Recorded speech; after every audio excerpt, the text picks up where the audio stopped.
beautiful day again, not raining. Everything's beautiful and green.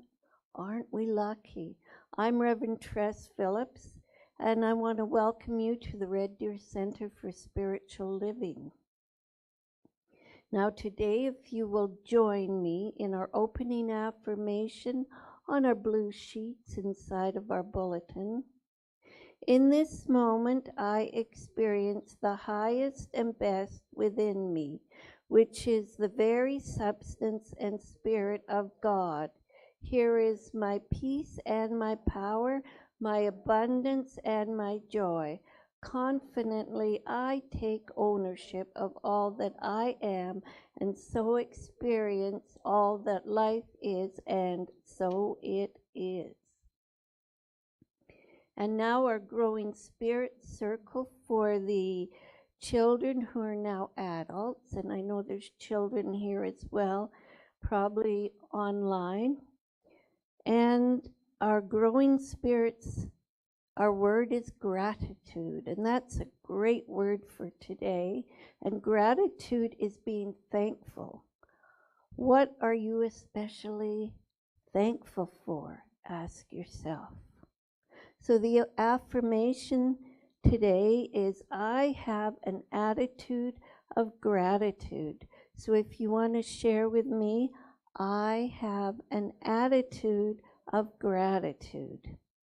And now for congregational songs.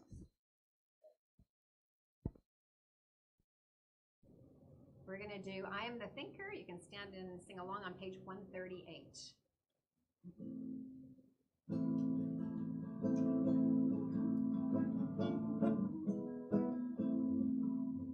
I am the thinker who thinks the thought that changes things, that shape my life. I am the thinker who thinks the thought I have the power to change my life. If you ask me who am I am wisdom, I am light, I am more than meets the eye, I cannot be defined. I am the thinker who thinks the thought that changes things, that shape my life. I am the thinker who thinks the thought I have the power to change my life. If you ask me what am I am beauty, I am joy, I am more than meets the eye, I cannot be defined. I am the thinker who thinks the thought that changes things, that shape my life. I am the thinker who thinks the thought I have the power to change my life. I can choose to be the light, to brighten someone's darkest night. I'm so much more than meets the eye, I cannot be defined. I am the thinker who thinks the thought that changes things, that shape my life. I am the thinker who thinks the thought have the power to change my life. I am the thinker who thinks the thought that changes things, that shape my life. I am the thinker who thinks the thought have the power to change my life. I have the power to change my life. I have the power to change my life. Okay, our next song is It Is No Secret, and it's on page 51. 61? 51. Thank you.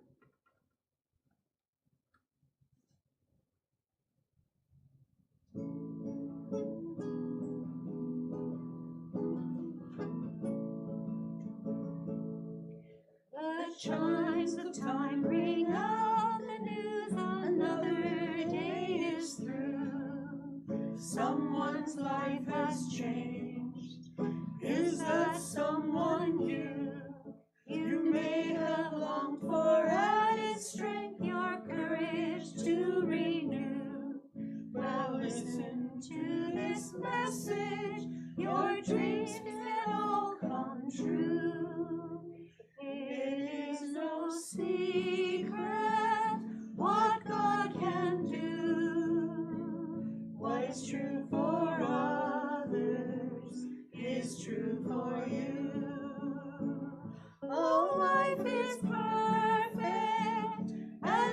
are you. It is no secret what God can do. In every night there is a light. You'll never walk alone. Always be at home, wherever you may roam. There is no harm can bother you, for truth is on your side.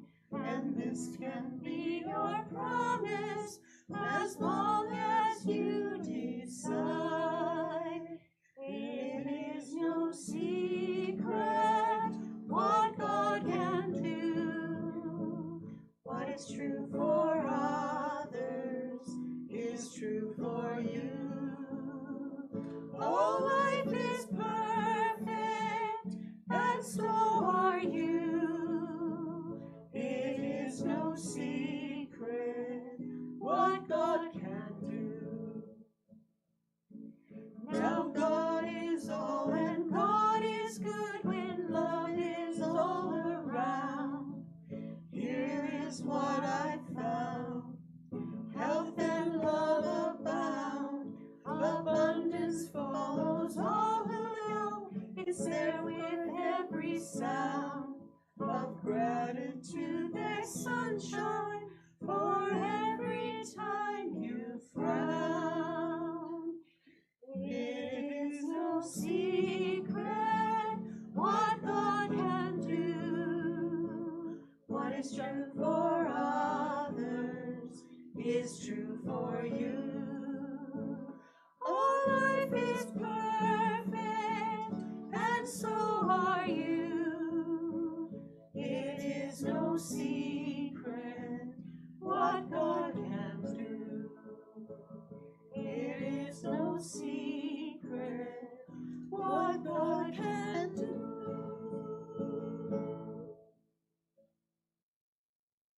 Thank you. And now we have a few announcements. Reverend Judy is having her summer mastermind clinic again, and it will be it started last week, and it will be ongoing for the end of June and then July and August. And it is Wednesday evenings at 6:30 p.m. So you can come for one or all of them. You bring yourself a notepad, a pen, and there's no charge, but if you wish to make a donation, you may do so. And also, we have a pre-authorized giving plan, and this provides an easy way to contribute to the center. And we do have sign-up forms if anyone has any interest. Just ask one of the ministers. And now I would like to do an opening affirmation. If you will just close your eyes and be with me, and just relax and be and know that there is one divine mind, that universal energy, that creative power that is in, as, and through each and every one of us. And I know each moment is a new moment, a new day, a new experience to create and be. And I know as Reverend Judy comes and gives the message, that the message is for all, that it reaches out and touches. For we are all worthy, we are all beautiful, and I know that all is the divine. And together we say, and so it is. And now I will introduce Reverend Judy, and her talk title is Embody the Divine Idea of Body. So, Reverend Judy, we look forward to hearing from you. Reverend Judy.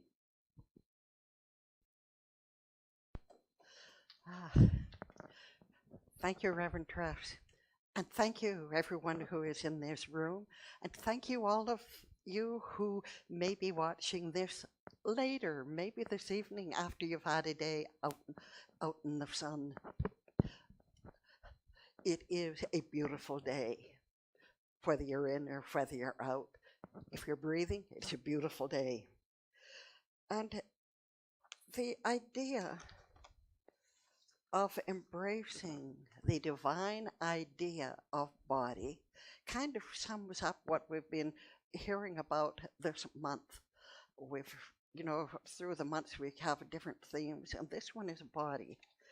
And I would like to try to get it across to you, for you, that there is a divine idea of body.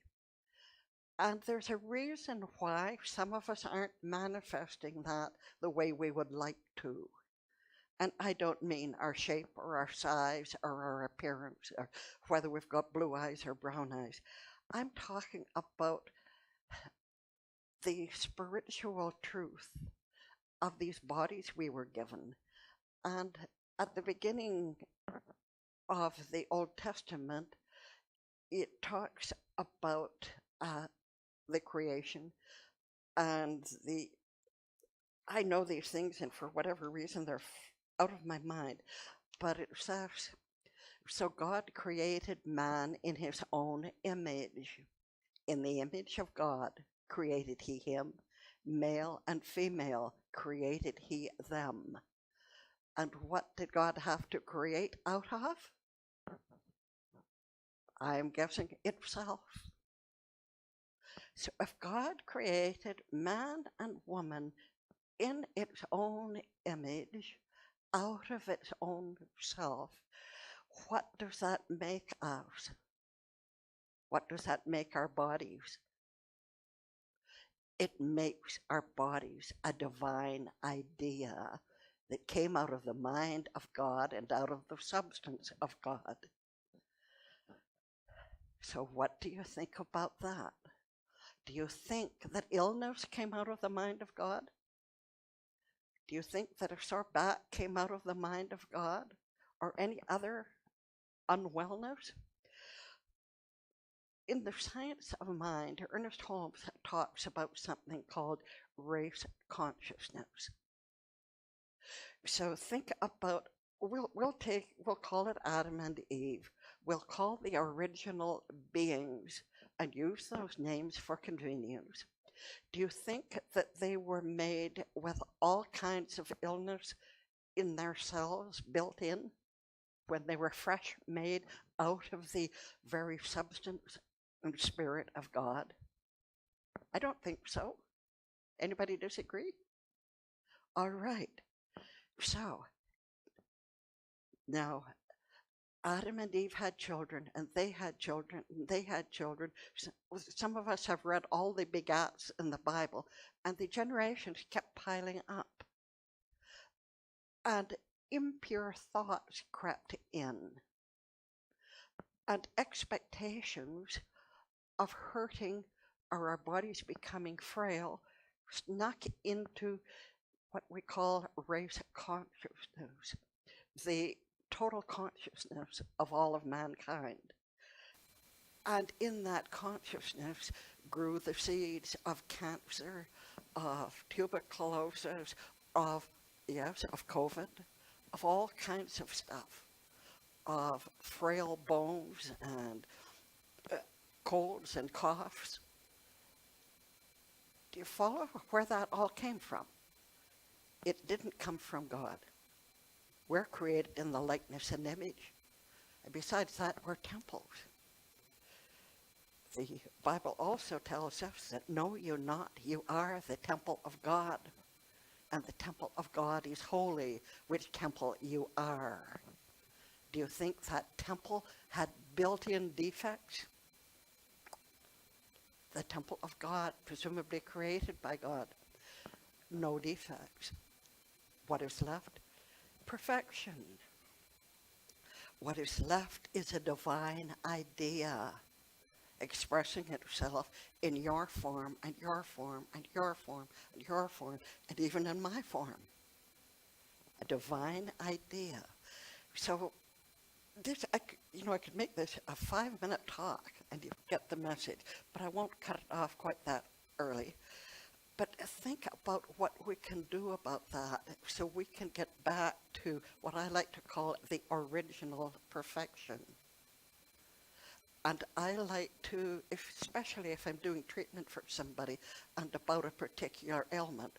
So I know that right here and right now, Mary Jane Smith is a being of spirit. She is a being of perfection, the very perfection of God out picturing. And I know that this condition that's called in our world such and such, cancer or TB or COVID, I know that there's no truth in it. I know that in reality, every cell of Mary Jane's body was created in perfection. And I say right here and right now that as all of those cells replace themselves, they recreate themselves according to the original pattern of perfection.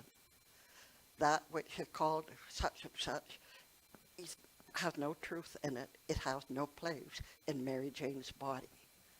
For her body is of the original perfection, the original pattern of perfection that was brought into existence through what we call God or spirit. The original perfection, anything in between is cast back into the nothingness from which it came. That's how we need to go about restoring our bodies. And I don't mean that we won't age. You know what? In this physical experience, are only so many experiences we need to have. And just as trees and plants have a lifespan, so our bodies have a lifespan. Not our being doesn't have a lifespan, but our bodies do, and that's all right. And as a matter of fact, we can welcome it. The same as we graduate from one level of school to another, from elementary to middle school to high school, then university. And each time we go through that graduation, it's exciting, but it's a little bit scary. So that's what we go through when our bodies have served their time on this planet. We get to graduate into our next phase of being. And that's fine. We'll leave it at that for our bodies not lasting forever and ever. The substance of them will last for a long, long time after we're gone, though. That's good. So, what are we now? We and our bodies partake of the original perfection. That is the truth of body. That's what it means to, what it means to embody the divine idea of body is to live as so it were so. Make it our truth. Not, oh my back aches today. Not, it's no. I live the divine idea of body. And every muscle, every nerve, every structure, every organ, every cell partakes of the original perfection. Does that sound agreeable? I think so. Does it sound like something we should try to live by? Thank you. I'm glad to get somebody affirming that. So, in our science of mind diagrams that any of you who have taken science of mind courses or read through the book, you'll remember a nice round circle. And as Reverend Doug was talking about last week, the seed, the soil, and the plant. And the plant, the outcome is, excuse me, I'm having a cramp. I've got to take my own words more seriously. But our bodies are the result of our thoughts and beliefs about it. So I believe that my body is strong and its nerves and its muscles all work together to serve my highest and greatest good. I demand that right now.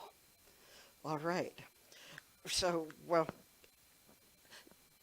some of the material we were guided to from our parent office kind of separates the body out. And I don't think we can do that because the body without spirit, soul, mind is only a thing like a microphone or a stand or a chair.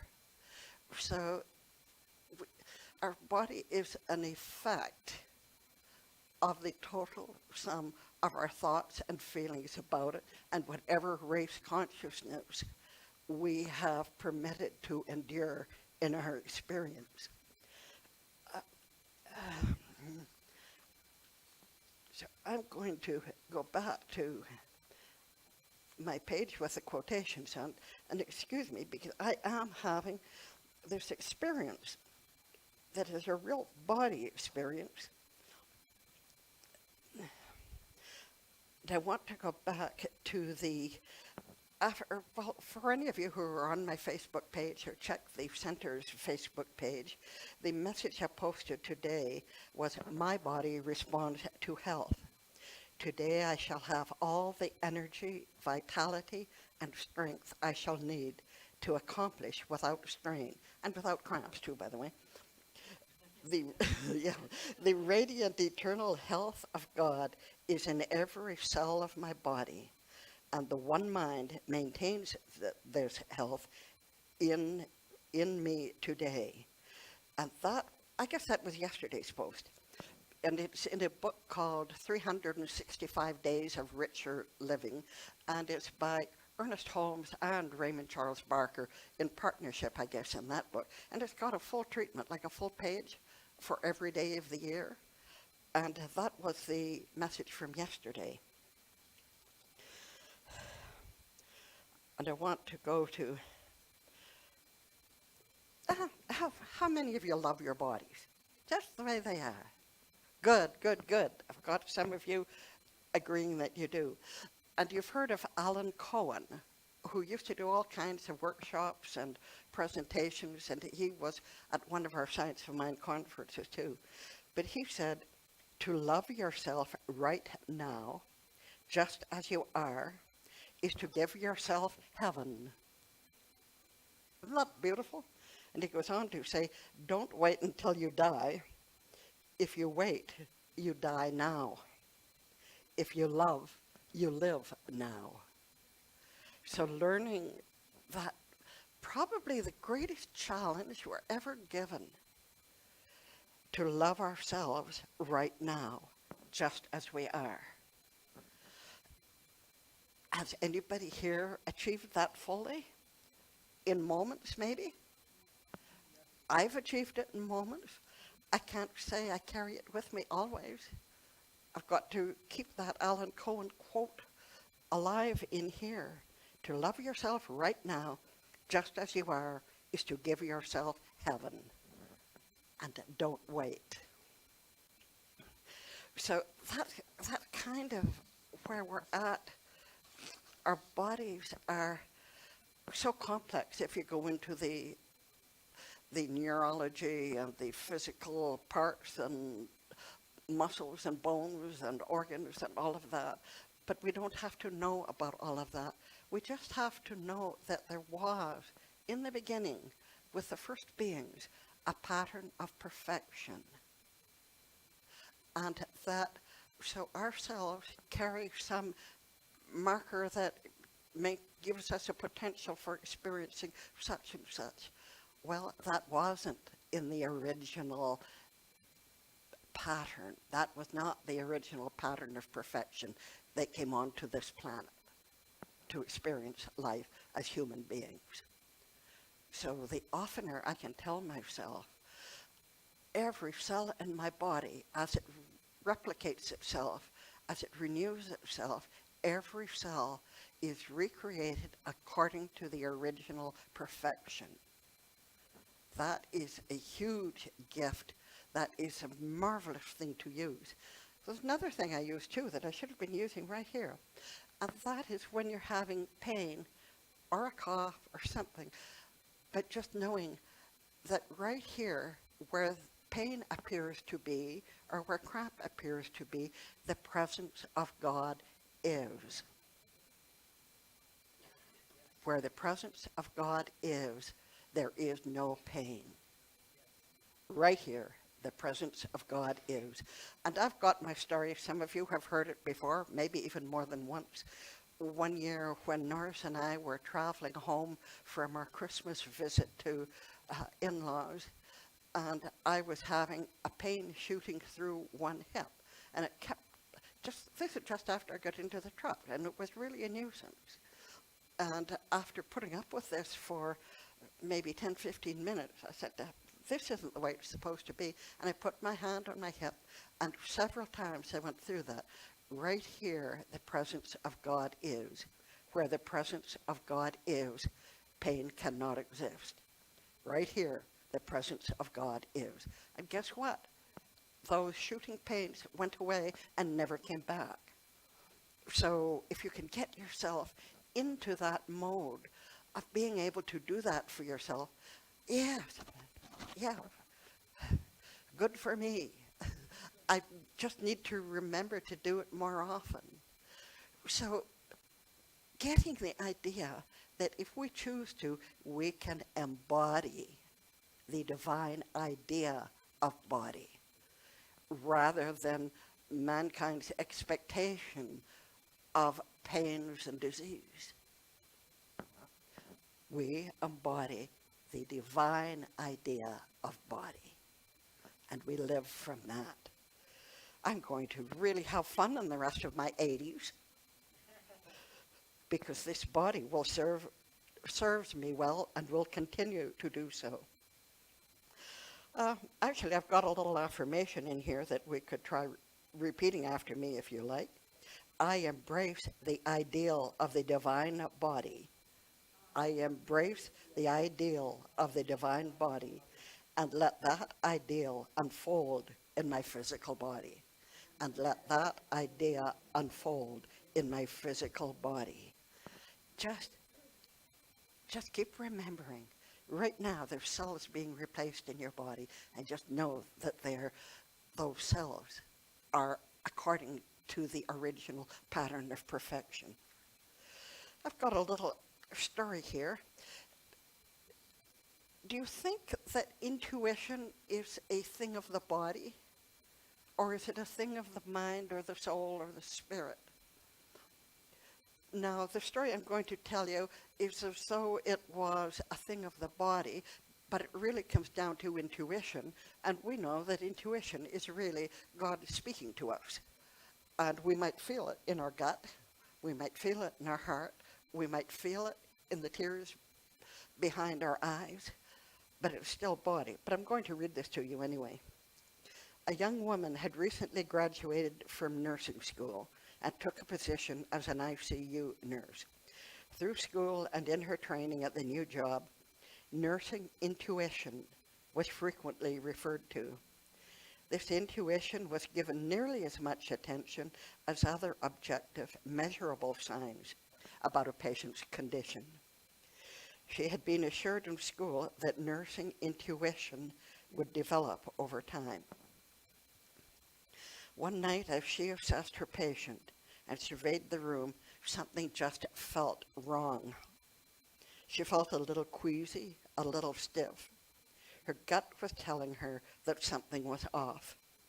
She couldn't put a finger on it. The most recent lab test looked okay. The vital signs on the monitor were within the approved parameters.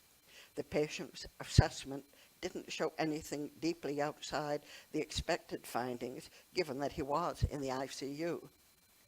Still, she spoke to the doctor and other nurses. Something just isn't right. I can feel it. Within hours, the patient went from stable to critical. His blood pressure dropped radically. His lungs started to decline. His heart rate got very high. Because she had listened to her gut, her intuition, the doctors and other nurses nearby were already on alert. Help and resources were immediately available. They had already started running tests to see if something wasn't working the way it should. New medications were ordered to stabilize the patient, and even though it looked for a few moments like he might go into cardiac arrest, he didn't. The medical team was able to react quickly, and the patient ended up healing well because the medical team knew to trust that gut feeling. So I will wager every one of us have had gut feelings on many different occasions. I like to talk about one I had while I was a realtor, and I was a realtor in Red Deer for 21 years. And what a realtor desperately needs all the time is listings.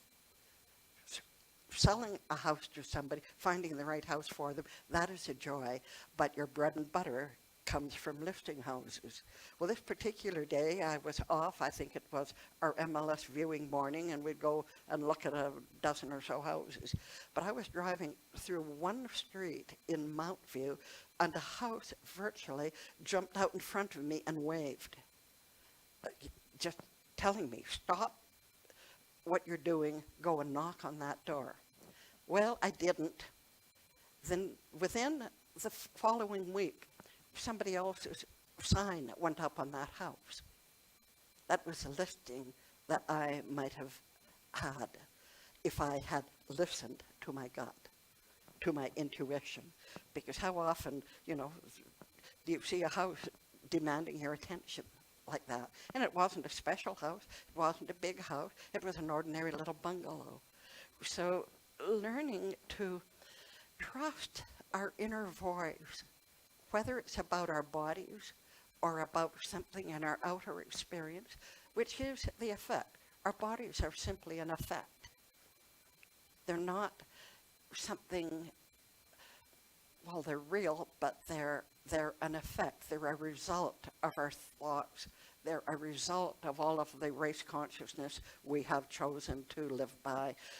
So something that is a result or an effect can be changed. If you go to the factors that created it to start with, you can change those things, change our thoughts about where disease comes from and what we're subject to, and go back to the original perfection. That's what I want you to know, is that in every being, there is the potential of embodying the divine idea of body. And that is perfect selves replicating themselves as perfect selves so long as our bodies serve a purpose on this planet. Do you agree with me? Thank you. I'm glad you do. And I'm going to, I've talked enough about the body. You get it. We're body, spirit, and mind. And body is the result of the others. It's not a cause in itself. It's a result, an effect. But let's celebrate them for what they are, because it'd be a lot harder to live on this planet without them, let's face it. And it's a lot easier to live if they're rejoicing, celebrating healthy bodies at whatever age we happen to be. So this is another affirmation that is quite similar to the other one, but we'll do it anyway. Today I affirm the divine idea of my perfect body. Today I affirm the divine idea of my perfect body. And I think all you need to know about embodying your divine idea of body, and so it is.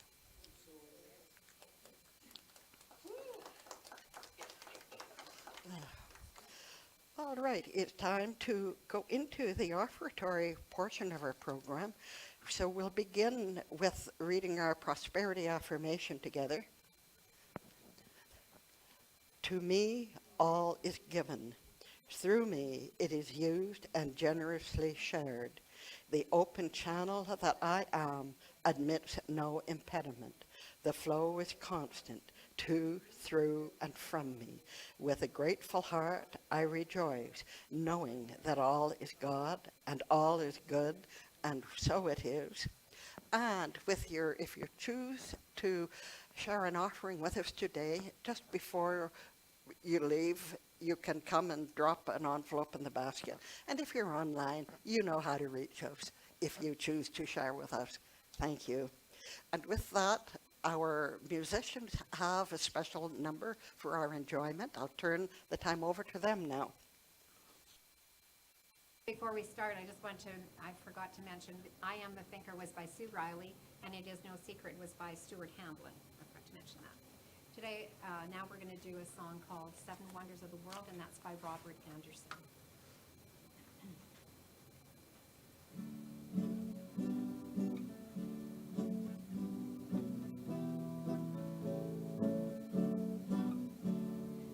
Today at my school in world history, teacher popped a quiz. He said, "This is easy. Just name the seven wonders of the world for me." So this is what we wrote: the pyramids of Egypt, the Taj Mahal, the Panama Canal, China's Great Wall, world famous landmarks. We counted them all. Yes, they got every vote. Then I noticed the shy girl who sits next to me hadn't turned in her list. It was plain to see. Teacher asked her what the trouble might be, and this is what she said: "There's so many answers, I don't know what to say." Teacher said, "Maybe we can help find a way. Just read us your list." The girl hesitated.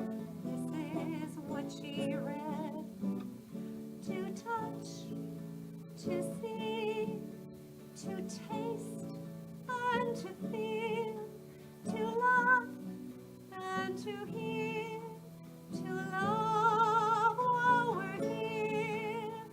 These are such wonders, wonderful wonders, seven wonders of the world.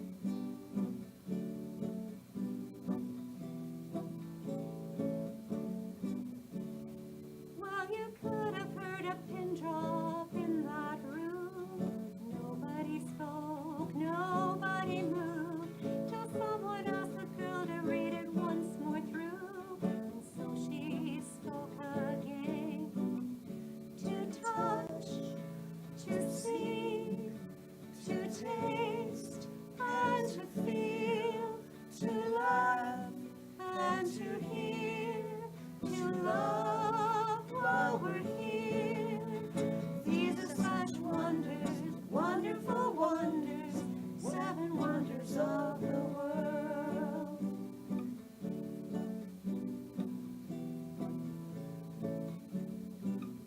It's a gentle reminder from a gentle soul. We take for granted gifts worth more than gold, and the richest treasures in life's plan cannot be built by our own hand.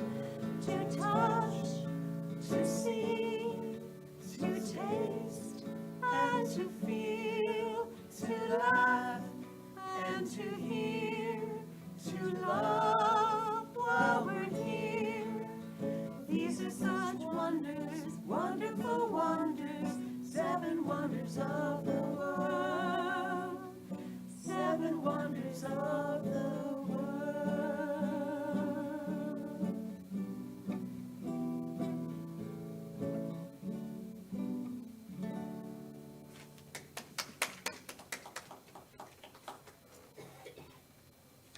Thank you. So let's go to our closing affirmation now.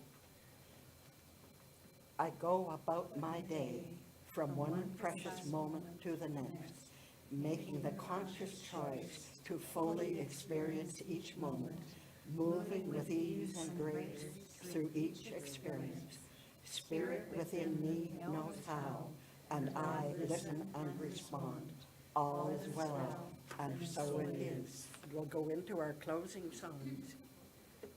Okay, I Love Myself by J. Michael Josephs on page 33.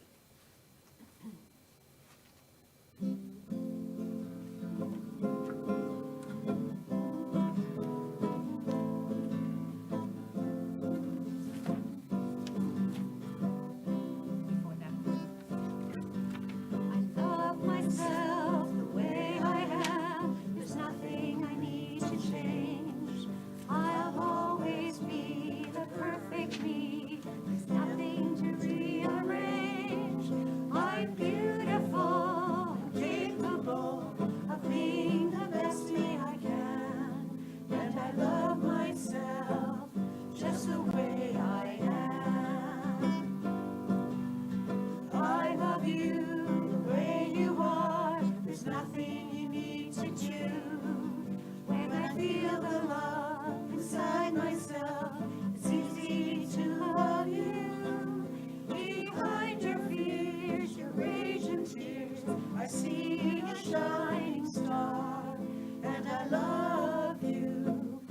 just the way you are.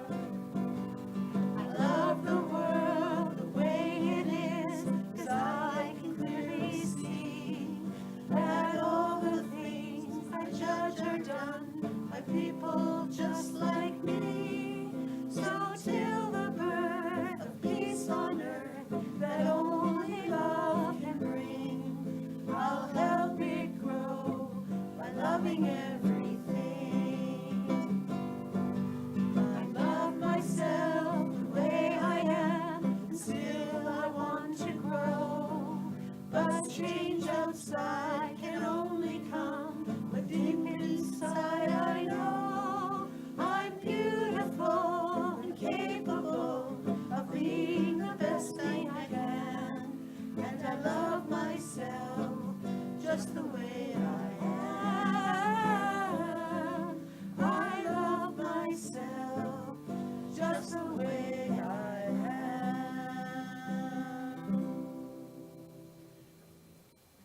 And please join me for a closing spiritual mind treatment. God is, I am, and that is wonderful. Today I embrace the truth of God in my nature, as my nature. God flowing through me in all of its perfection, its poise, its grace, its joy, its strength, and abundance.